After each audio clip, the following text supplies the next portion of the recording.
बेटा हम लोग अटेम्प्ट करेंगे अक्टूबर नवंबर paper 2024 paper 12।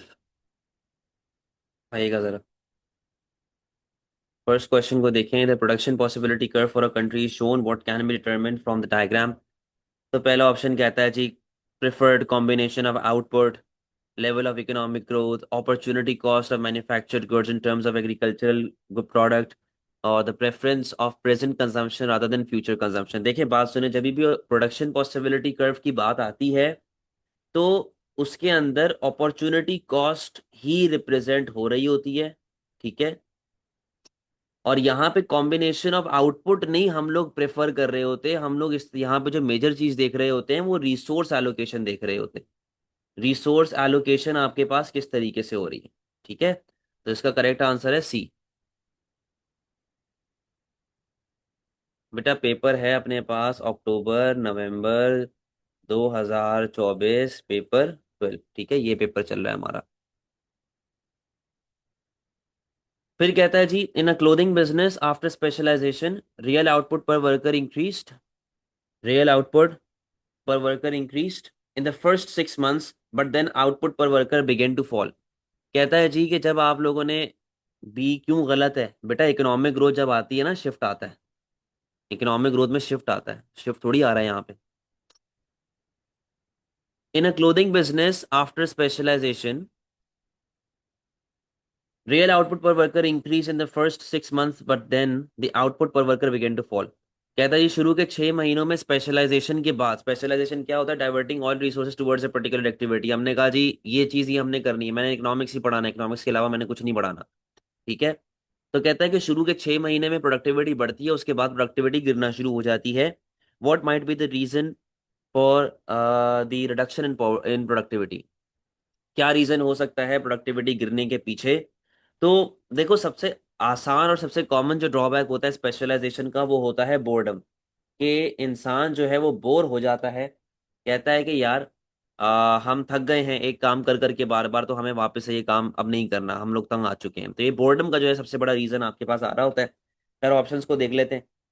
N increase in output per worker in the long run depends on increase in पे। बेटा जरूरी नहीं है, बहुत से लोग ऐसे भी होते हैं जो कम पैसों में गधे की तरह काम कर रहे होते हैं।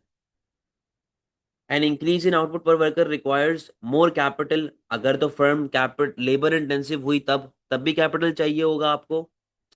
Specialisation means workers lose skills, मतलब इतनी फजूल बात यहाँ पे कर रहा है कि वर्कर अपनी स्किल्स लूज कर देगा। अगर मैं सारी जिंदगी इकोनॉमिक्स पढ़ाता रहूं तो क्या मेरी स्किल्स खत्म हो जाएंगी इकोनॉमिक्स पढ़ाने की। स्किल्स आपके और इन्हेंस होते हैं और ज्यादा बेहतर होते हैं। Workers get bored if they are repeating the same work. अगर वो एक ही काम बार बार रिपीट करते रहेंगे तो बेटा वर्कर्स बोर हो जाते हैं, थक जाते हैं कि यार एक ही चीज अपने पास बार बार चल रही है। अच्छा फिर कहता है wine producer and a bottler wanted to expand its production significantly.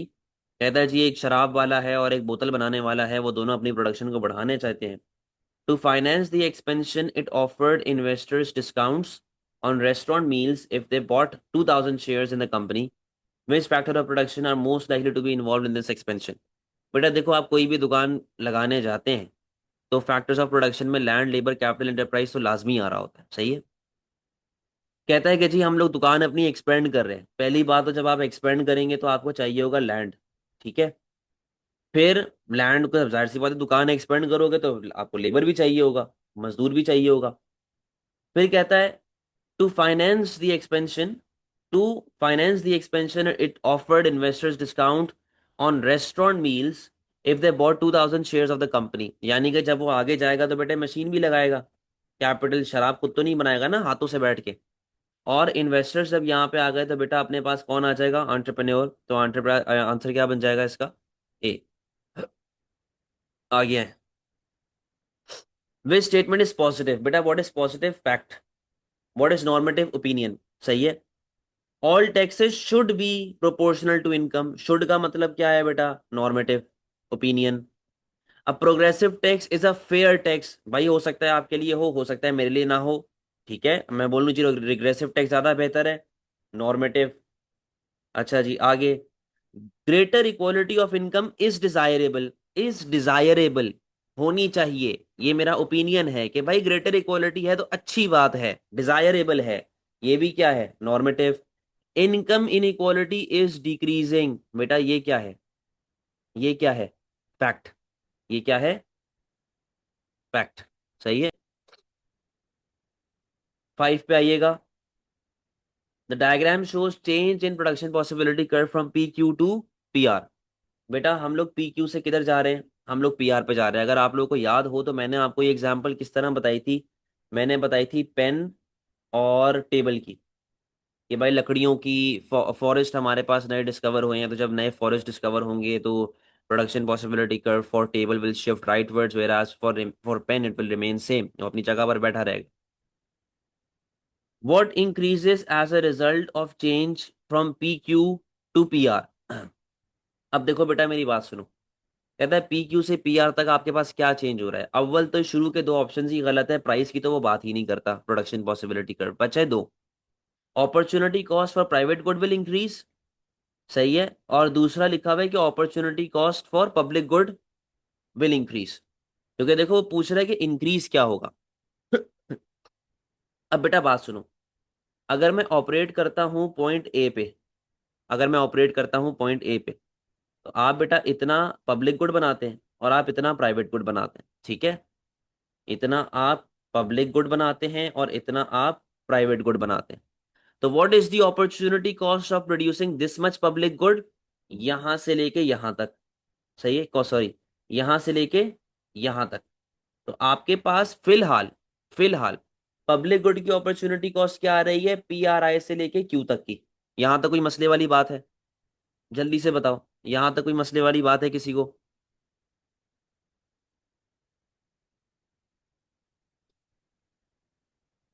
अभी फिलहाल इतनी अपॉर्चुनिटी कॉस्ट आ रही है। कोई टेंशन है बेटा? बेटा वापस से सुनो। मैं ऑपरेट कर रहा हूं पॉइंट ए पे, ठीक है? और प्रोडक्शन क्या चल रही है? पीयूबी और पीआरआई, सही है। ये प्रोडक्शन लेवल चल रही है मेरी फिलहाल।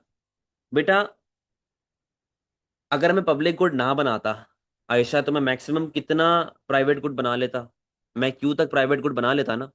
लेकिन मैं क्यों के इतना पब्लिक गुड बना रहा हूं, तो मैं कितना प्राइवेट गुड बना रहा हूं फिलहाल? इतना। अगर मैं आसान लफ्जों में, चलो ये एग्जांपल देखो, अगर मैं 100% रिसोर्स पब्लिक पे लगाता तो 100 पब्लिक गुड बनाता, 100% रिसोर्स प्राइवेट गुड पे बनाता तो 100 प्राइवेट गुड बनाता। लेकिन मैं फिलहाल क्या कर रहा हूं बेटा? मैं 50 पब्लिक गुड बना रहा हूं और 80 प्राइवेट गुड बना रहा हूं।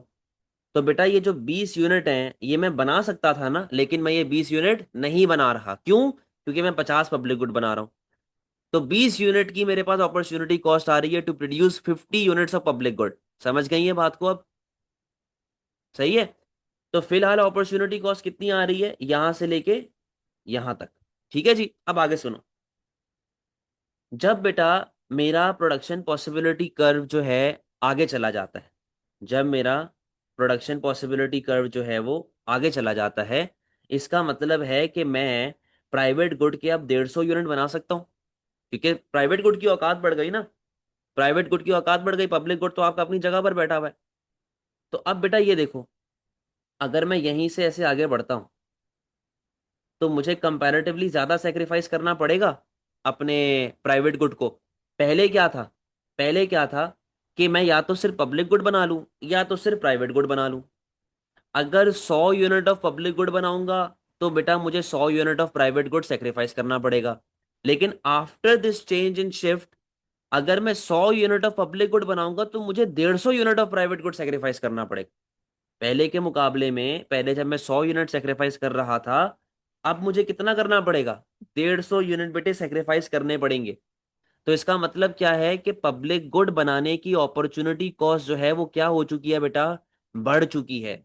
तो इसका ऑप्शन क्या बनेगा आपके पास? डी, कि you have to sacrifice more of private good to produce same unit of public good. समझ गई है बात को?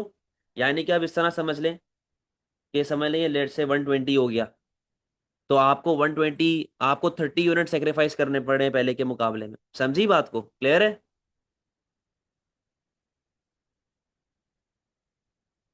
चलो आगे आओ। The graph shows demand and supply for industry. What would cost supply curve to shift from S1 to S2? Supply curve बेटा आपके पास कम होनी चाहिए, तो आप देख ले जहां से आपके पास सप्लाई कम हो रही है। An increase in the number of firm in the industry. भाई, increase in the number of firm का मतलब क्या है कि आपकी सप्लाई जो है वो बढ़ेगी, यहाँ पर सप्लाई कम हो रही है। An increase in the number of workers employed. भाई अगर आपके पास नंबर एम्प्लॉयड बढ़ रहे हैं तो इसका मतलब है ओवरऑल प्रोडक्शन बढ़ रही होगी। आपकी प्रोडक्शन बढ़ेगी तो ओवरऑल बेटा आपकी सप्लाई वापस से बढ़ेगी। An increase in the productivity of workforce, again वही वाली बात है, सप्लाई आपकी बढ़ेगी। An increase in the wage paid to workers, तो जब बेटा वेजेस आपकी बढ़ेंगी तो आपकी कॉस्ट ऑफ प्रोडक्शन बढ़ेगी। जब कॉस्ट ऑफ प्रोडक्शन बढ़ेगी तो फिर आपके पास जो है वो सप्लाई लेवल फॉल होना शुरू हो जाए। सही है। A firm produces a good using very labor intensive process, there is an increase in the price of the good। कहता है जी हम लोग लेबर इंटेंसिव होके काम करते हैं और हमारी गुड की जो प्राइस है वो बढ़ चुकी है। Under which conditions will the supply of the firms good be most price elastic. कहता है कि आपकी सप्लाई सबसे ज्यादा इलास्टिक कब होनी चाहिए। सप्लाई की बात कर रहा है बेटे, डिमांड की बात नहीं कर रहा। अब देखो सप्लाई आपके पास सबसे ज्यादा इलास्टिक कब होती है, जब आपका प्रोड्यूसर खुश होता है। तो हमने इन चारों ऑप्शंस में से देखना है कि बीइंग अ प्रोड्यूसर मैं किस जगह पे खुश होऊंगा। Nature of the labour employed by firm. कहता है कि जो लेबर मुझे चाहिए उसका नेचर क्या होना चाहिए, कि वो स्किल्ड होना चाहिए कि अनस्किल्ड होना चाहिए। देखो बेटा बात सुनो, अगर मेरा काम ऐसा है, अगर मेरा बिजनेस ऐसा है जहां पर मुझे स्किल्ड लेबर चाहिए, वहां पर मेरी मगजमारी बहुत ज्यादा होगी। रीजन बीइंग कि मुझे सबसे पहले तो स्किल्ड वर्कर ढूंढना पड़ेगा, फिर स्किल्ड वर्कर को ज्यादा पैसा देना पड़ेगा, फिर स्किल्ड वर्कर को मुझे खुश रखना पड़ेगा। तो यानी कि यहाँ पर प्रोड्यूसर के ऊपर टेंशनें बढ़ती जा रही हैं। प्रोड्यूसर पे टेंशन बढ़ती जा रही है, मगजमारी बढ़ती जा रही है। हमें अपनी मगजमारी को बेटा कम करना है, हमें खुश रहना है। तो स्किल्ड वर्कर को तो अपने ऑप्शन से निकाल ही दो, कि जब तक आप ऐसा काम कर रहे हो जहां पे आपको स्किल्ड वर्कर चाहिए, your supply will not be elastic because tension आपके दिमाग पे है ना। बात आती है अनस्किल्ड वर्कर की, कि भाई छोटा मोटा काम है, कैसे फॉर एग्जाम्पल डिलीवरी करनी है, बाइक चलानी है, डिलीवरी करनी है। अब उसके अंदर मैं क्या किसी से पीएचडी लूँ, मैं किसी से ये पूछूं कि भाई तुमने बैचलर्स किया हुआ है, मास्टर्स किया हुआ है, हमें क्या लेना देना भाई। तो नेचर के हिसाब से worker should be unskilled. Second, level of unemployment in economy.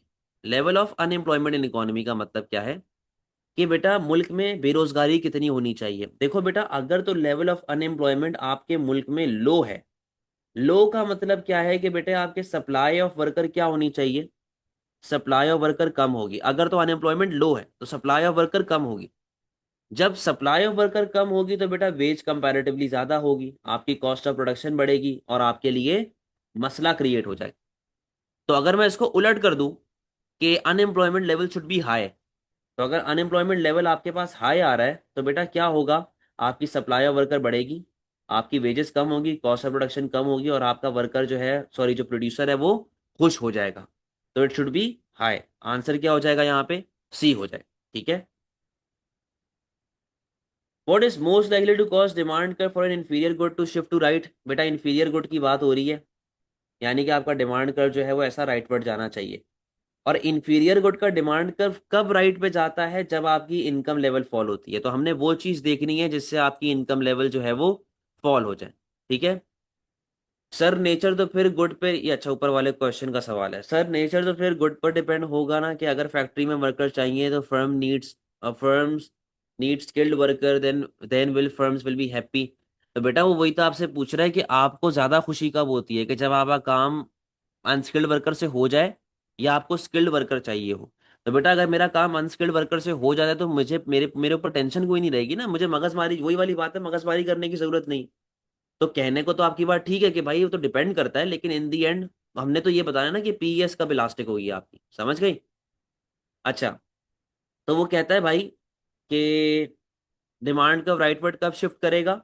मैंने आपको बता दिया कि जब आपकी इनकम लेवल गिरेगी तभी आपका डिमांड कर्व राइटवर्ड शिफ्ट करेगा।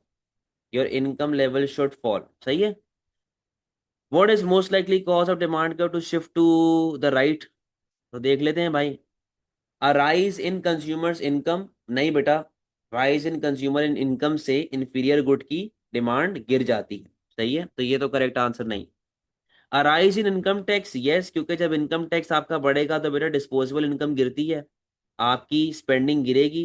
और आप किस पे जाना शुरू हो जाएंगे, इन्फीरियर पे।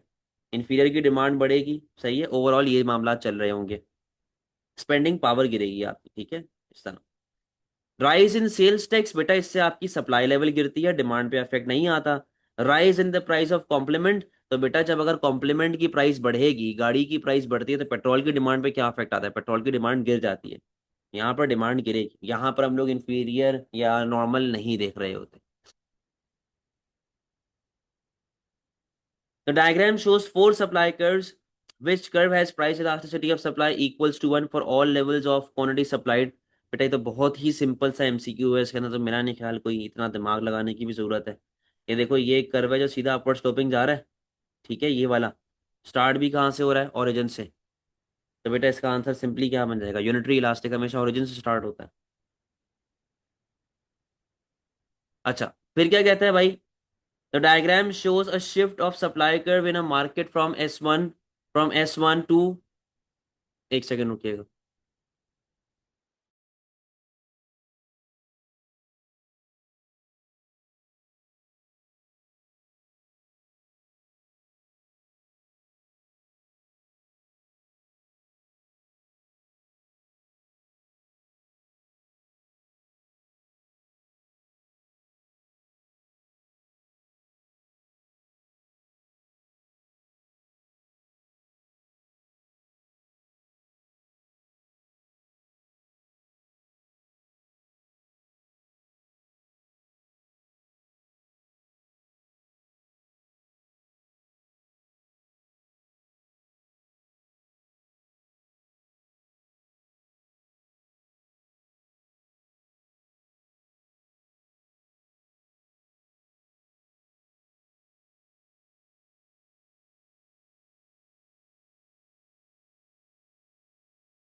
अच्छा, क्या क्वेश्चन था 10?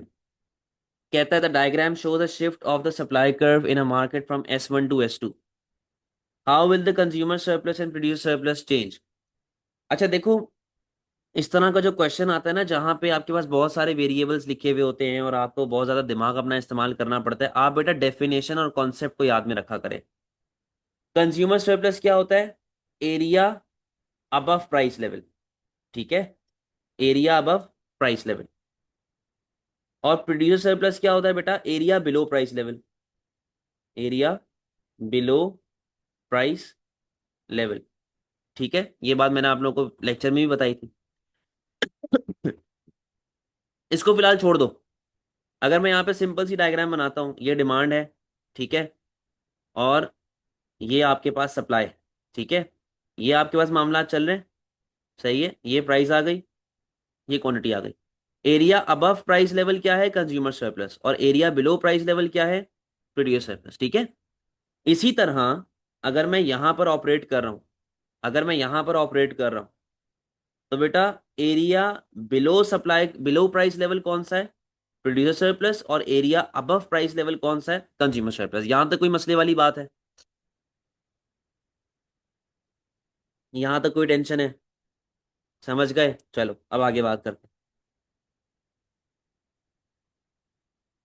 तो बेटा अगर पहले जरा कंज्यूमर सरप्लस की बात कर लेते हैं, ये आ रहा है ना आपका कंज्यूमर सरप्लस, ये वाला ट्राइंगल, ठीक है, ये ट्राइंगल क्या है, कंज्यूमर सरप्लस। इसमें ये पूरे का पूरा एरिया आ रहा है। अगर बेटा आपके पास सप्लाई कर्व पीछे चला जाता है, अगर आपका सप्लाई कर्व पीछे चला जाता है, इधर आ जाता है, तो बेटा अब इक्विलिब्रियम प्राइसेस क्या आ रही हैं, ये, ठीक है। तो यार ये वाला पूरा पोर्शन जो है, ये तो खत्म हो गया ना कंज्यूमर सरप्लस का, ये वाला पूरा पोर्शन तो खत्म हो गया, सही है। तो क्या लिखा था, एरिया अबव प्राइस लेवल। तो अब इक्विलिब्रियम प्राइस चल रही है P2। तो अब सिर्फ और सिर्फ कौन सा कंज्यूमर सरप्लस आ रहा है आपके पास, ये वाला पोर्शन। तो ए और बी क्या हो चुका है बेटा आपका, ए और बी आपका खत्म हो चुका है, सॉरी ए और बी क्या बोल रहा हूँ, कि एस और टी से आपका जो एरिया है वो खत्म हो चुका है, decrease by S and T, ठीक है, decrease by S and T. तो आंसर आपका सी या डी में से कोई एक होगा, ए और बी तो हो ही नहीं सकता। यहां तक कोई मसला बेटा? बीच में वापस नहीं बताऊंगा, बीच में नहीं मुझसे पूछना, यहां तक कोई टेंशन तो नहीं है किसी को?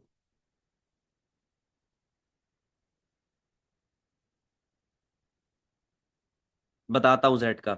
भाई बताओ, होश में रहो यार, क्या कर रहे हो, कोई मसला है यहां तक?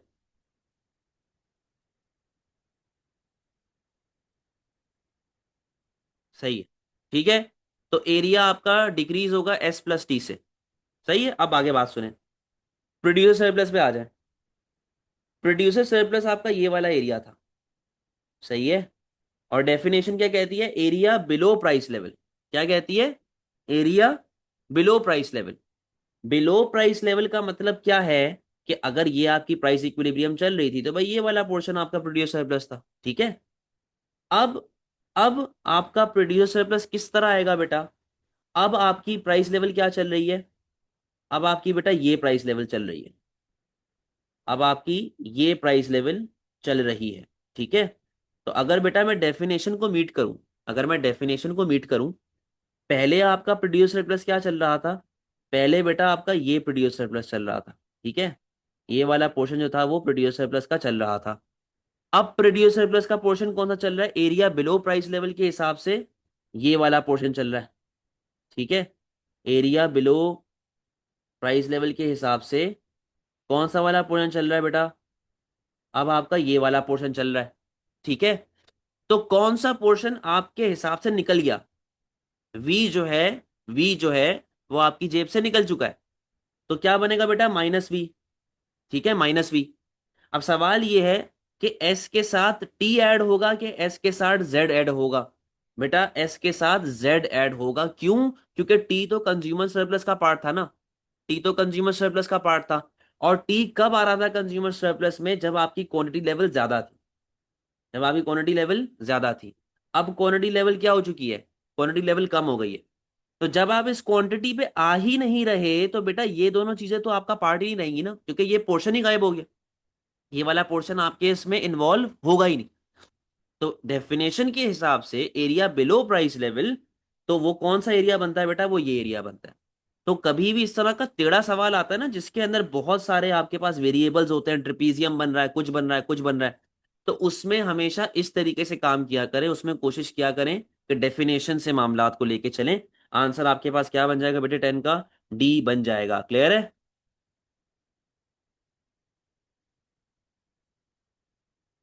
चलो आगे आओ।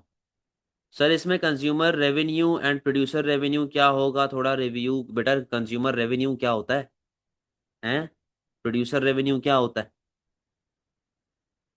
कंज्यूमर सरप्लस होता है, वो कहता है कि भाई मैक्सिमम आप कितना पे करने के लिए विलिंग है, आप मैक्सिमम कितना पे करने के लिए विलिंग है। प्रोड्यूसर सरप्लस कहता है कि least amount a producer is willing to accept, एक प्रोड्यूसर लीस्ट अमाउंट कितना विलिंग है एक्सेप्ट करने के लिए। तो वो दोनों का डिफरेंस होता है। दिवांश प्रोड्यूसर सरप्लस बेटा वापस से सुन ले, कुछ भी नहीं है। हमने डेफिनेशन को लेकर चलना है, area below area below price level. तो बेटा जब मैं यहाँ पे था, जब मैं यहाँ पे था इधर, तो मेरी क्या प्रोड्यूसर सरप्लस चल रहा था? सप्लाई का वर्टिकल कर दिया जैसे प्रोड्यूसर, जी बिल्कुल ऐसा ही है। तो बेटा जब मैं अपना क्या कहते हैं यहाँ पे था, इस इक्विलिब्रियम पे था, तो बेटा दिवांश ये मेरा प्रोड्यूसर प्लस चल रहा था। यहाँ तक कोई टेंशन वाली बात तो नहीं है? एरिया बिलो प्राइस लेवल की डेफिनेशन मीट हो रही है? हाँ तो बेटा यही है, सही है। अब बात सुनो। अब बेटा नया इक्विलिब्रियम आ रहा है ये, नई प्राइस लेवल आ रही है ये, और नई क्वांटिटी आ रही है ये। तो डेफिनेशन के हिसाब से एरिया बिलो प्राइस लेवल, तो अब आपका प्रोड्यूसर प्लस ये पूरे का पूरा एरिया बन जाएगा। सही है। अच्छा, अब देखो ये पिंक से शेड हुआ हुआ है, तो इसका मतलब क्या है कि ये दोनों तो ऑलरेडी आपका पार्ट थे प्रोड्यूसर प्लस के, बट ये दो नई चीजें आपके प्रोड्यूसर प्लस में ऐड हो रही हैं, ठीक है। तो एस प्लस जेड, ये चीज जो थी ये आपके प्रोड्यूसर प्लस से माइनस हो रही है, माइनस वी। समझ गया बात को? तो ये आपका एक फाइनल आंसर रेडी हो जाएगा। सही है। 11 पे आओ। गुड एक्स है substitute good Y and complement good Z, the price of good Y decreases and price of good Z increases. बेटा हमने गुड एक्स के हिसाब से काम करना है, गुड एक्स के हिसाब से काम करना है। गुड वाई इसका सब्स्टिट्यूट है, और गुड जेड जो है वो कॉम्प्लीमेंट है। कहता है गुड वाई की प्राइस कम हो गई, तो बेटा गुड एक्स की डिमांड भी क्या होनी चाहिए, कम होनी चाहिए। फिर कहता है गुड जेड की प्राइस बढ़ गई, तो बेटा गुड एक्स की डिमांड वापस से क्या होनी चाहिए, कम होनी चाहिए। ठीक है, यानी कि overall demand for good x गिर रही है। कहता है जी ऐसा क्या हो सकता है कि हमारी जो इक्विलिब्रियम प्राइस है वो चेंज ही ना हो। तो मैं यहाँ पे आपके लिए डायग्राम बना देता हूँ। ये डिमांड आ रही है, ये सप्लाई आ रही है, ये आपके पास बेटा फिलहाल मामला चल रहे हैं प्राइस एंड क्वांटिटी के। Supply, demand, price, quantity. कहता है जी आपके पास डिमांड लेवल फॉल हो गई है, आपकी डिमांड गिर गई है फ्रॉम D to D1। ठीक है। कहता है ऐसा क्या हो कि मैं इस प्राइस से ना हटूं, मेरी प्राइस लेवल सेम रहे। यानी कि बेटा आपके पास सिर्फ एक ही ऑप्शन बचता है कि आपका नया इक्विलिब्रियम जो है कुछ यहाँ पे आ जाए। तो अगर आपका नया इक्विलिब्रियम यहाँ पे आ जाएगा तो उससे आपकी प्राइसेस चेंज नहीं होंगी। तो ऑप्शंस को देखें। Producers of good x adopt new technology. बेटा अगर आप नई टेक्नोलॉजी लेके आएंगे तो उससे तो आपकी सप्लाई बढ़ेगी। जब सप्लाई बढ़ेगी तो ऐसा राइटवर्ड चले जाएगी और प्राइसेस क्या हो जाएंगी, कम। हमने प्राइसेस को क्या रखना है, अनचेंज्ड। आगे आओ। प्रोड्यूसर एक्स रिसीव्स सब्सिडी, वापस से वही वाली बात है, सप्लाई आपकी बढ़ेगी। Firm stops production of good x, तो बेटा जब फर्म्स प्रोडक्शन को रोक देंगी तो आपकी सप्लाई लेवल ऐसा पीछे आ जाएगी, फ्रॉम S to S1। ठीक है, ये E1 आ गया। और बेटा आप ये देखो आपकी प्राइसेस जो है वो सेम चल रही। ठीक है। आगे। The tax on the production of good x is cut, cut का मतलब कि रिड्यूस कर दिया, तो बेटा इससे भी सप्लाई क्या हो जाएगी, बढ़ जाएगी। आंसर क्या बनेगा, सी। 12। In the diagram, S1 and S2 are the supply curves for an agricultural product in year 1 and year 2 respectively. D is the demand curve in year 1 and year 2. In year 1, government purchased an amount necessary to ensure that the prices was OP. The price is held at OP in year 2. How much more must the government buy in year 2 than it bought in year 1? बेटा आसान लफ्जों में, ये मैं class में भी करवा चुका हूँ लेक्चर में। बात सुनो। ये डिमांड है, ये सप्लाई है, ये आपका इक्विलिब्रियम मामला है। सही है। गवर्नमेंट ने बेटे लगा दी मिनिमम प्राइस। जब गवर्नमेंट मिनिमम प्राइस लगाएगा तो उससे क्या होगा, मार्केट में आपके पास सरप्लस क्रिएट हो जाएगा। ठीक है। और आप अभी बफर कर रहे हैं यहां से लेके यहां तक। ये आपके पास QS आ रहा है, ये आपके पास QD आ रहा है, तो ये ईयर 1 में आप इतना बफर कर रहे हो। ईयर 2 में वो कह रहा है कि आपके पास डिमांड सेम है बट आपकी सप्लाई बढ़ गई। ईयर 2 में सप्लाई क्या हो चुकी है, बढ़ चुकी है। तो बेटा अब कितना बफर करोगे, आपके पास QS1 बढ़ गया, ये QS2 आ गया। सही है। पहले आप इतना बफर कर रहे थे, अब आप इतना बफर कर रहे हैं। तो बेटा एक्स्ट्रा कितना अमाउंट बफर कर रहे हैं आप लोग, एक्स्ट्रा जो आप लोग अमाउंट बफर कर रहे हैं यानी कि खरीद रहे हैं, वो ये वाला पोर्शन है, वो ये वाला पोर्शन है बेटा, फ्रॉम QS1 to QS2। सही है। इसी तरह बेटा यहां पर वो कौन सा वाला पोर्शन बनेगा, पहले आप इतना बफर कर रहे थे, अब आप इतना बफर कर रहे हैं, तो what will be the additional amount, Y से लेके जेड। तो इसका आंसर क्या है बेटा 12 का, वाई से लेके जेड। ठीक है। Inequality in an economy can be categorise as either income inequality और वेल्थ इनइक्वालिटी। बेटा इनकम इनइक्वालिटी जो आपकी होती है वो मंथली बेसिस के ऊपर होती है, यानी कि according to the amount you earn. और वेल्थ इनइक्वालिटी जो आपकी होती है ना बेटा, वो आपकी ओवरऑल वेल्थ पे होती है, ओवरऑल आपके पास एसेट्स कितने हैं, कितनी लाइबिलिटीज है, घर वगैरह, ये सारी चीजें बेटा वेल्थ का पार्ट है। कहता है कि भाई सबसे बड़ी कॉज क्या होगी कि आपकी इनइक्वालिटी ऑफ इनकम और वेल्थ बढ़ जाए, सबसे बड़ी कॉज क्या हो। कहता है जी an increase in indirect taxation. बेटा इनडायरेक्ट टैक्सेशन जब आप लगाते हैं तो फिर आप उसको यूज भी करते हैं, अनएम्प्लॉयमेंट बेनिफिट्स वगैरह देते हैं, तो इससे inequality of income and wealth का कोई ऐसा लिंक इतना ज्यादा बढ़ता नहीं है। हमने डिफरेंस को बढ़ाना है कि यार जो जो वेल्दी है वो और वेल्दी हो जाए। सही है। An increase in the value of property. बेटा ये पॉसिबल आंसर हो सकता है, कैसे, कि भाई मैं एक बहुत दूर किसी इलाके में रहता हूं, अब उस जगह पे हाईवे बन गया, रोड बन गया, बड़ा प्रॉपर रोड बन गया, तो बेटा उसकी वैल्यू बढ़ेगी क्योंकि वहां पे फिर अस्पताल भी आएंगे, वहां पे स्कूल्स भी आएंगे, वहां पे ट्रांसपोर्टेशन लिंक भी अच्छा होगा। तो उससे मेरे घर की प्रॉपर्टी की वैल्यू क्या हो जाएगी, बढ़ जाएगी। तो अगर प्रॉपर्टी की वैल्यू बढ़ती है तो बेटा उससे आपकी वेल्थ पे क्या अफेक्ट आता है, वेल्थ बढ़ जाती। सही है, तो हमने डिफरेंस कैलकुलेट करना है कि यार डिफरेंस किस तरह बढ़ सकता है। Reduction in the minimum wage, तो बेटा इससे तो इनकम इनइक्वालिटी और बढ़ जाएगी। सही है, हमने इनकम इनइक्वालिटी के हिसाब से मामला को नहीं देखना। Reduction in the rate of interest paid on saving, यहां से भी बेटा आपकी क्या कहते हैं, अगर तो इंटरेस्ट रेट कम हो रहा है तो फिर अमीर और गरीब का जो गैप है वो कम होना शुरू हो जाएगा, क्योंकि अमीर बंदा ज्यादा सेव करता है, गरीब बंदा कम सेव करता है, तो अमीर बंदे को नेगेटिव इफेक्ट पड़ेगा। आंसर क्या बन जाएगा 13 का, बी। अच्छा ये देखो जरा, a product with infinite elasticity of supply has sales of 1000 units a week at a price of $1। कहता है जी, पीईएस परफेक्टली इलास्टिक है, प्राइस चल रही है ₹1। पीईडी जो है वो 1.5 है, यानी कि 1.5 है। Government imposes 10% tax. सही है, गवर्नमेंट 10% टैक्स लगा देती। What will be the governments weekly tax revenue from the product. अब बात सुनो, कहता है जी इनफाइनाइट सप्लाई हमारे पास चल रही है, यानी कि 1000 यूनिट्स हमारे पास चल रहे हैं। सही है, तो इसका मतलब क्या है कि गवर्नमेंट जब प्रोडक्ट के ऊपर टैक्स लगाएगी तो उस प्रोडक्ट की प्राइस है ₹1। गवर्नमेंट बेटा अगर उसके ऊपर 10% टैक्स लगाती है ना, गवर्नमेंट अगर उसके ऊपर 10% टैक्स लगाती है तो फाइनल प्राइस क्या बन जाएगी उसकी, $1.1। फाइनल प्राइस क्या बन गई, $1.1। अच्छा भाई, अब मुझे ये देखना है कि यार गवर्नमेंट का वीकली रेवेन्यू क्या होगा। अब मेरी बात को सुनो, $1.1 जो है वो फाइनल प्राइस है, इस $1.1 में से टैक्स की अमाउंट कितनी है बेटा, $0.1। यहां तक कोई मसले वाली बात। क्या हो गया मेरे नेट को, आवाज आ रही है मेरी आप लोगों को? यार अजीब मुसीबत है, आवाज आ रही है मेरी आप लोगों को?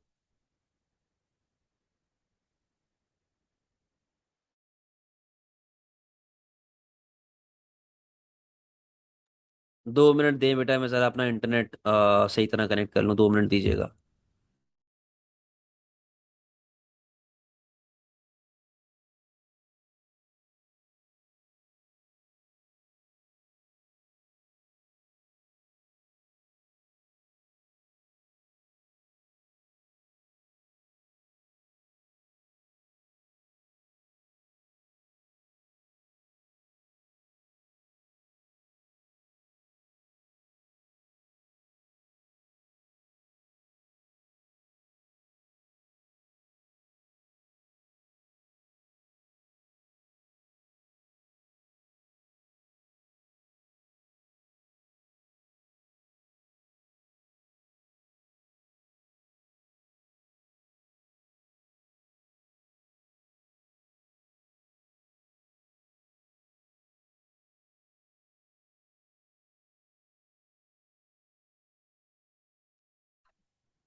अच्छा बेटा, तो हम लोग क्या बात कर रहे थे कि $1 की प्राइस है, 10% उस पर टैक्स लग गया, फाइनल प्राइस कितनी हो गई, 1.1।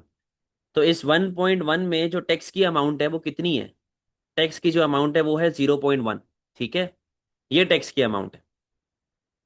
कहता है कि भाई मुझे ये बताओ कि अगर मेरे पास प्राइसेस बढ़ जाती हैं, 1.1 हो जाती है, तो गवर्नमेंट कितना टैक्स रेवेन्यू कमाएगी। तो बेटा देखो बात सुनो, गेम किस तरह चलेगा यहाँ पे, सबसे पहले तो आपको पीईडी निकालनी है, percentage change in quantity over percentage change in price, ऐसा ही है, percentage change in quantity demand. आपके पास पीईडी है 1.5 की, परसेंटेज चेंज इन क्वांटिटी हमें नहीं पता, परसेंटेज चेंज इन प्राइस तो पता है। ठीक है, तो बेटा कितना हो जाएगा ये, 15%। कहने का मकसद क्या है कि अगर आपकी प्राइजेस 10% से बढ़ रही हैं तो आपकी इक्विलिब्रियम क्वांटिटी 15% से फॉल होनी चाहिए। सही है, इक्विलिब्रियम क्वांटिटी 15% से फॉल होनी चाहिए। आप कितना माल बेचते हैं, 1000 यूनिट, 1000 यूनिट मल्टीप्लाई बाय 15%, तो बेटा आपके पास फाइनल अमाउंट कितनी बच जाएगी आफ्टर -15%। तो बेटा आपके पास फाइनल अमाउंट कितनी बच जाएगी, वो हो जाएगी 850। कितना माल बिक रहा है आपका, अब आपका 850 यूनिट्स बिक रहे हैं। ठीक है, 850 यूनिट्स बिक रहे हैं, तो बेटा टैक्स की अमाउंट कितनी थी, 0.1। 850 मल्टीप्लाई बाय 0.1 रुपया, बेटा कितनी अमाउंट आ गई आपके पास फाइनल, 85। तो आंसर क्या बन जाएगा 14 का, बी बन जाएगा। कोई मसले वाली बात?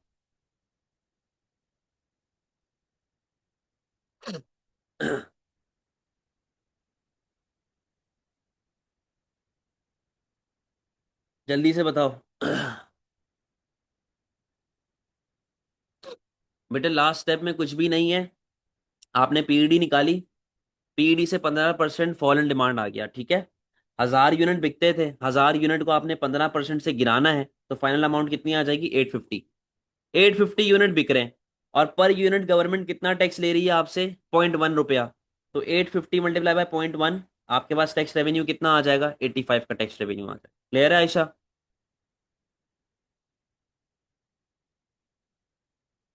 अच्छा 15 पे आओ।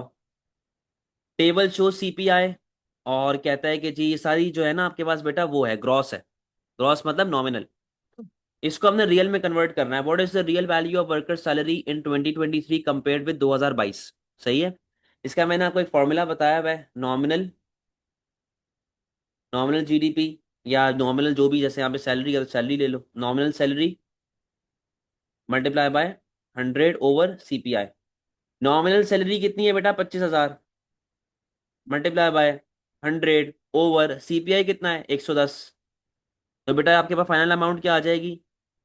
22727। 22727। आंसर क्या बन जाएगा इसका? बी। फॉर्मूला है ये, आपको याद होना चाहिए। Economy experiences rising unemployment due to incomes falling as a result of virus pandemic. How would this unemployment be classified? बेटा इनकम फॉल होने की वजह से अनएम्प्लॉयमेंट हो रही है, यानी कि इनकम फॉल होने से एग्रीगेट डिमांड क्या होती है? कम। और एग्रीगेट डिमांड कम होने से कौन सी अनएम्प्लॉयमेंट आती है? सिक्लिकल। बच्चा यहाँ पे मिस्टेक क्या करेगा? वायरस पेंडेमिक सुनेगा और बोलेगा जी पूरे मुल्क में मसला फैल गया। उसने कहीं बताया आपको पूरी दुनिया में या पूरे मुल्क में मसला फैला हुआ है? नहीं सर, हम तो कोविड सोच रहे थे, इसने लिखा है यहाँ पे कोविड है। तो बेटा क्वेश्चन को पढ़ा करें प्रॉपर तरीके से, पूछ देखा करें कि वो क्या मांग रहा है। What is likely to move an economy's aggregate demand curve to the right? आपकी एग्रीगेट डिमांड बेटे बढ़नी चाहिए। फॉल इन इनकम इक्वालिटी, बेटा इससे एग्रीगेट डिमांड पे कोई इफेक्ट नहीं आता। बढ़ती है, कम भी हो सकती है, लेकिन इतना ज्यादा मेजर इफेक्ट एग्रीगेट डिमांड पे नहीं आता। ये दूसरा कोई ऑब्जेक्टिव है गवर्नमेंट का। फॉल इन इनकम्स अब्रॉड, अबे भाई चाइना में इनकम लेवल गिर रही है तो पाकिस्तान में एग्रीगेट डिमांड कैसे बढ़ेगा? पागलों वाली बात कर रहा है। Fall in exchange rate, yes बेटा, अगर डेप्रिसिएशन होगा तो एक्सपोर्ट्स बढ़ते हैं और इंपोर्ट्स कम होते हैं, तो एग्रीगेट डिमांड बढ़ जाती है। Fall in government budget deficit, budget deficit का मतलब होता है government spending is more than tax revenue. तो अगर बजट डेफिसिट फॉल हो रहा है, इसका मतलब है गवर्नमेंट स्पेंडिंग कम हो रही है और टैक्स रेवेन्यू बढ़ रहा है। तो ये मसला आपके पास आ रहा है, आंसर इज सी।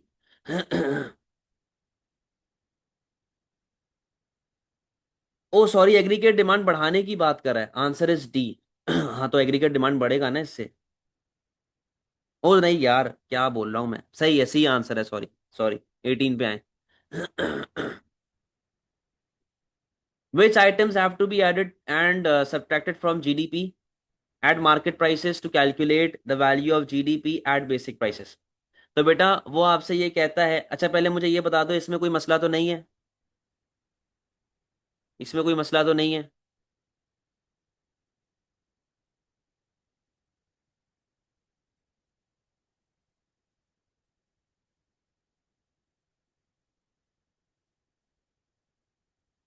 क्लियर है? सही है।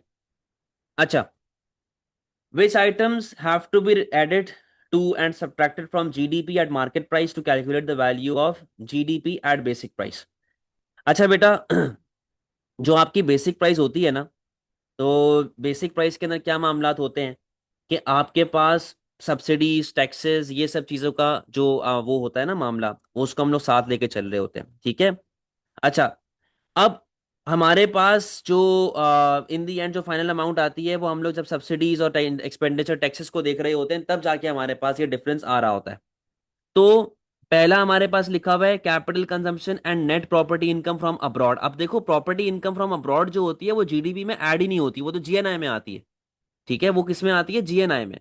तो ये ऑप्शन तो वैसे ही गलत हो गया। एक्सपेंडिचर टैक्सेस, ठीक है, टैक्सेस आ रहे होते हैं, कैपिटल कंजम्पशन बेटा नहीं आती। Again net income from abroad ये नहीं आता, सब्सिडीज आती हैं।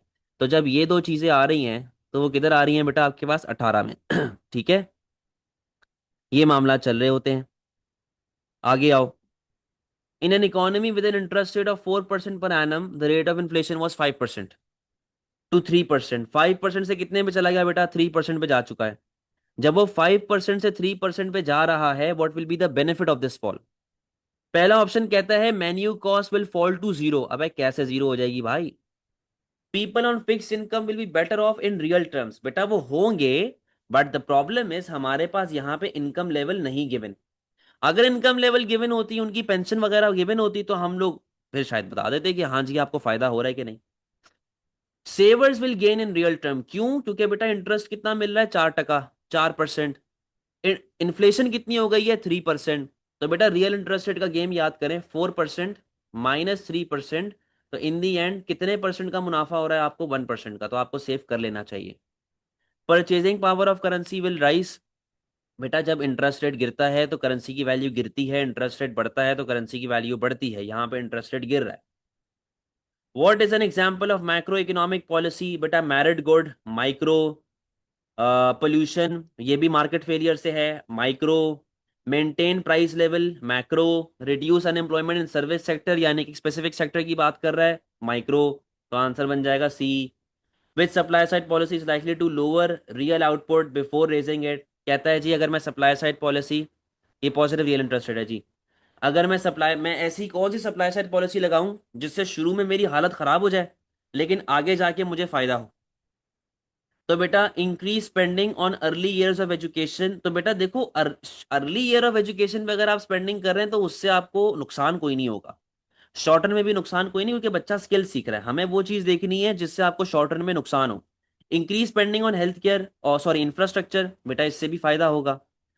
टैरिफ अगर हटा दोगे, टैरिफ, तो मसला ये है कि आपके पास कंपेटिटिवनेस बढ़ जाएगी, लेकिन जो है बेटा आपका रॉ मटेरियल जो है ना वो चीप हो जाएगा।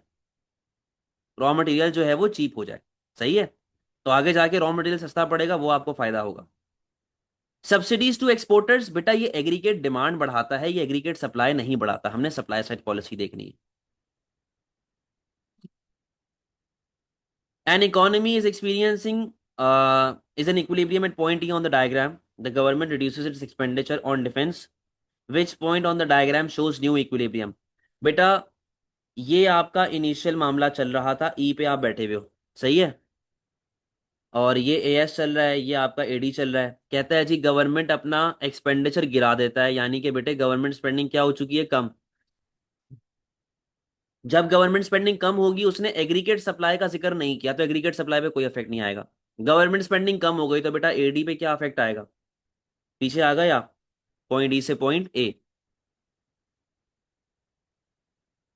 The number of people employed in a country and the level of unemployment both decrease. कहता है जी नंबर ऑफ पीपल एम्प्लॉयड, यानी कि जो लोग आपके मुल्क में रहते हैं, एम्प्लॉयमेंट लेवल वो, प्लस अनएम्प्लॉयमेंट, दोनों चीजें आपके पास गिर रही हैं। दोनों चीजें आपके पास गिर रही हैं, यानी कि नेट इफेक्ट एक तरीके से आ रहा होगा।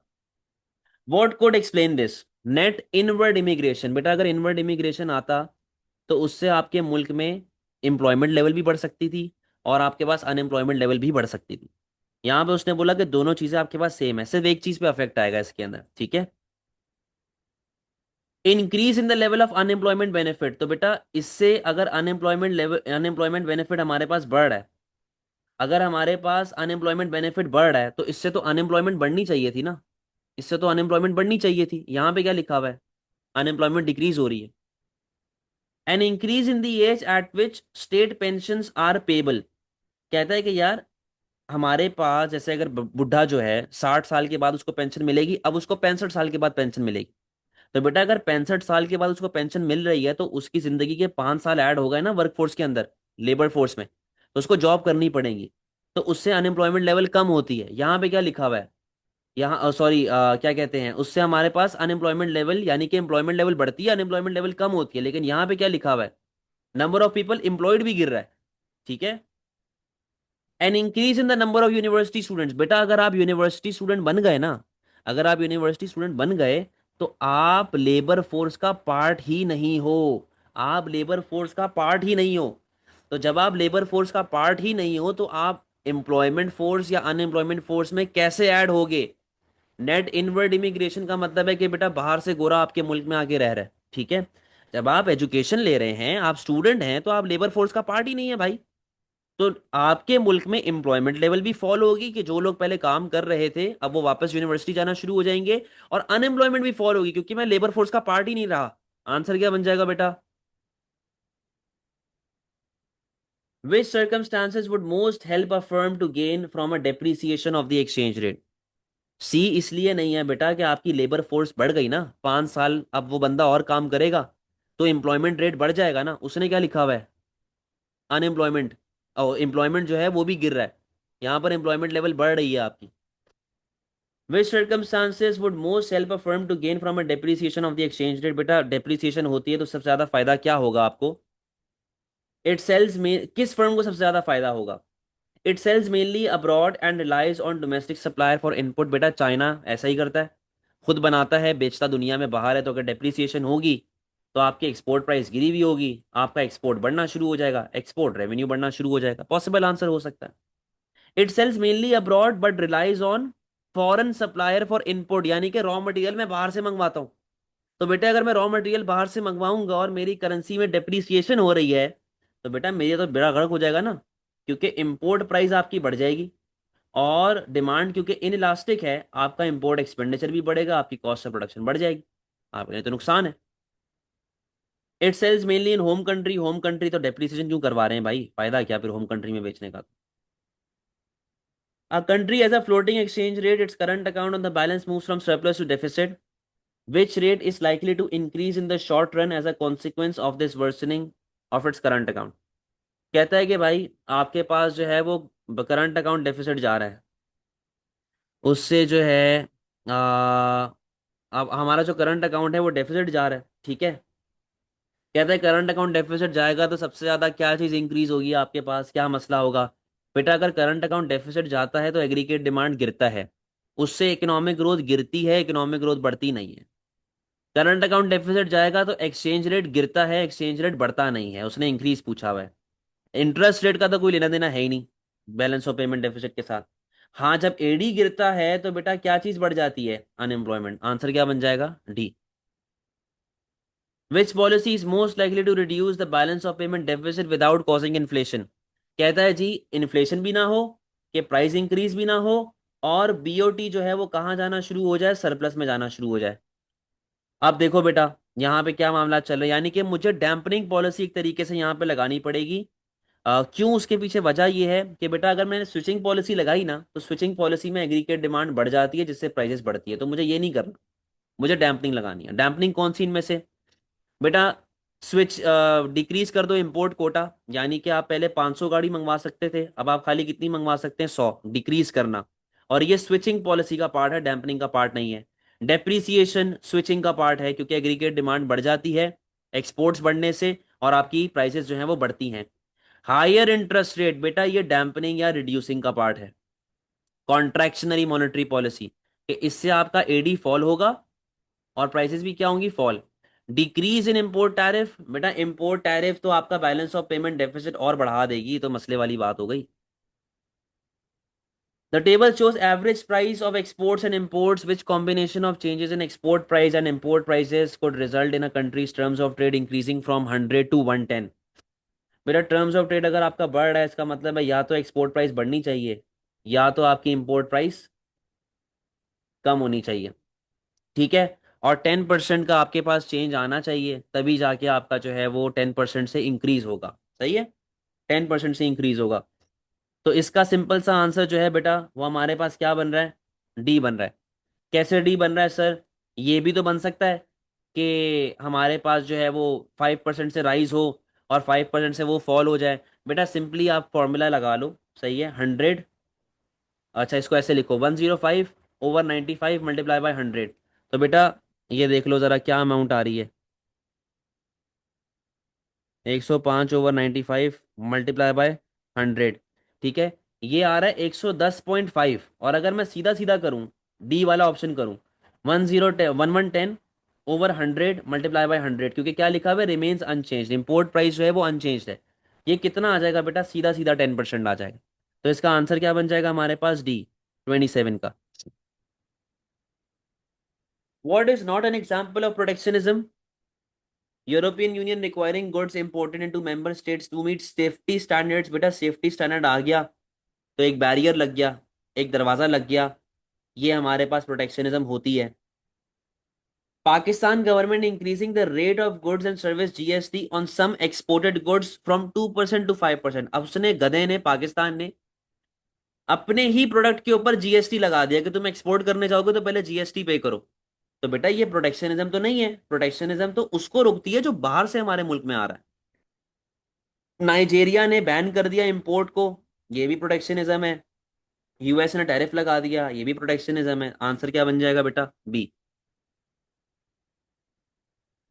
कहता है जी टर्की का जो इंपोर्ट्स हैं 220 मिलियन है इंपोर्ट्स, एक्सपोर्ट्स जो है वो 12 मिलियन है, और नेट इनकम जो है -15 मिलियन है। What is the net current account? तो बेटा किस तरह निकलेगा? Exports 12 million minus imports 220 million minus net income, क्योंकि नेट इनकम डेफिसिट में है, माइनस में है, -15 मिलियन। तो बेटा ये आपके पास क्या अमाउंट आ जाएगी इसकी, 29 की? ये आ गया 223 मिलियन। आंसर बन जाएगा ए।